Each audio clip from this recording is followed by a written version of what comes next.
uh, this is the second last concept that we're going to talk about in this chapter. It's about adiabatic mixing of air streams.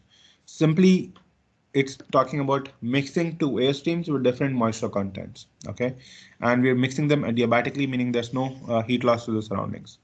So you have, let's say, some stream coming into the mass flow rate of dry air m dot A with a certain omega uh, levels, right? Certain humidity ratio. You have another thing coming at different mass flow rates, certain different temperatures, and omega 2. You mix these two to get something that you desire.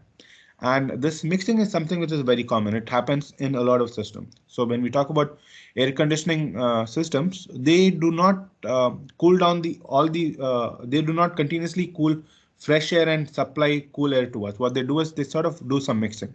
So they take some part of the air that's within the room, right, already at close to the condition that you desire, and they recirculate it. Okay, so that's, let's say, coming in as part one.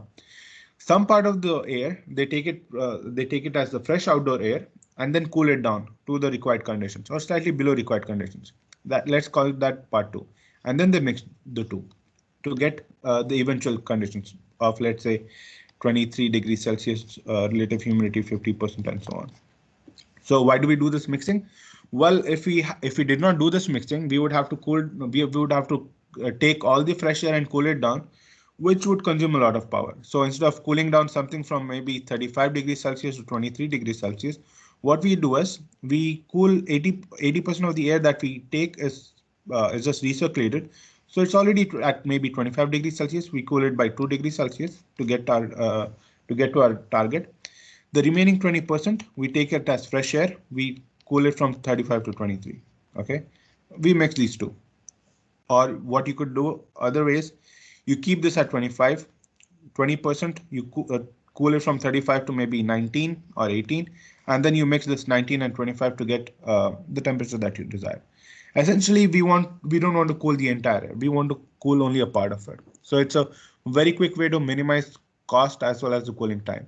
Now, in terms of the percentage of fresh air that's considered, it depends on it varies from 15 to 50% depending on applications. In a gym, it's a little bit higher because a lot of people are working out, so there's a lot of heat within the room. There's a lot of moisture content which you need to take out. In places like the classroom or the office, you just need to bring in about 15% fresh air. The remaining can be simply recirculated because there's not a lot of activity that's going on. Now, there are some special situations such as the hospital surgery room where you need continuously fresh air. You cannot have any recirculated air because recirculated air can contain bacteria and stuff. So that's when you go to 100%, but that's a special case. Okay, so it's there in all air conditioning system. It's there in your car. So you can see in your car there's this button for with the symbol, right, which says, if you press that symbol, that says 100% recirculation. You're not taking in any fresh air. Okay, so in summers when you start your car, it probably is a good idea to press that button so to achieve cooling in a very short period of time. Once you have cooled it, you can then start getting fresh air. Okay, so this is what we do. This is how this is why it makes sense. Now let's see the energy balances and the mass balances. Well, this is how it would look out, right? You just need to add up the mass flow rates for the dry air for the two entries. It's going to be equal to the one at the exit. Same is the case with the water. Okay, you got to add up the mass flow rates for the water that's coming in. That's going to be equal to the water that goes out. You have two inlets, one output. Same is the situation for the enthalpy, right? Mass times the enthalpy of what comes in is going to be equal to the mass times the enthalpy of what goes out. Now, when you plot them on the psychrometric chart, state 1 and 2, the two states that at which the air is entering, you can be sure that the state 3 is going to be on the line that joins state 1 and state 2. Okay, so this is something for sure.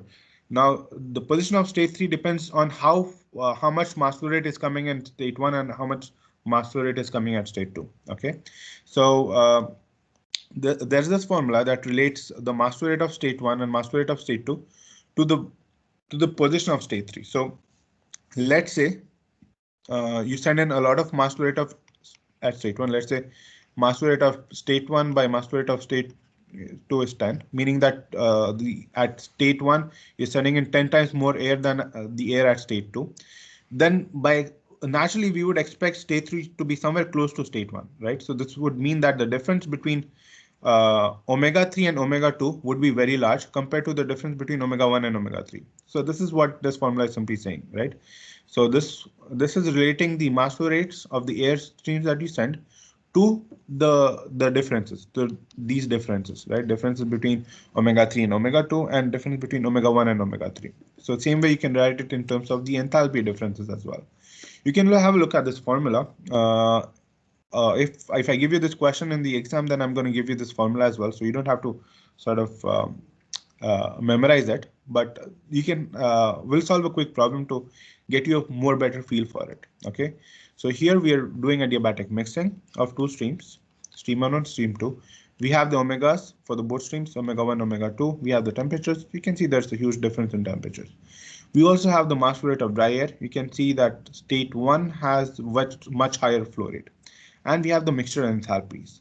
Now, using this information that's given for the two streams, we need to determine omega 3 and T3. And here it says you can use the psychrometric chart. Okay. Now, the psychrometric chart is very useful for us, but for calculating omega 3, we still have to use the formula. So the simple reason is we don't have enough information to locate state 3 on the psychrometric chart.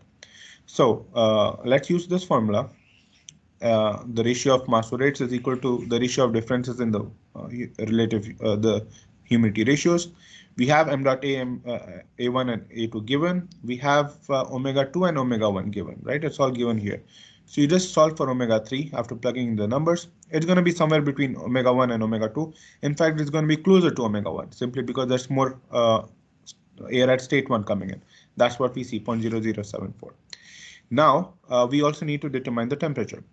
Now, you can make use of the psychrometric chart in a smart way. We know state 1 and state 2. We can locate them on the chart.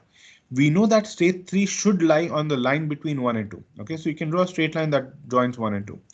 Now, to locate state 3, we also already know what is the value of omega 3. So you just draw a horizontal line from here that joins this line joining 1 and 2. Okay, and the point where this line, this horizontal line joins this line between 1 and 2, that's your state 3. So draw a vertical line downwards. That's the temperature that we're looking for. Okay, so T3 is 19 degrees Celsius. This is one way of doing it. If you don't want to rely on the fact that the state 3 is going to lie between 1 and 2, you could, to locate state 3, you could also find one more property, which is the mixture enthalpy. Again, you apply the same formulation. You get the mixture enthalpy for state 3, it's 38 kilojoule per kilogram. And now you go back to the figure. You say, OK, I have located state 3 because I know it's omega. I know it's enthalpy. Now I'll go and determine T3. It's going to be the same thing again, but of course it requires more effort.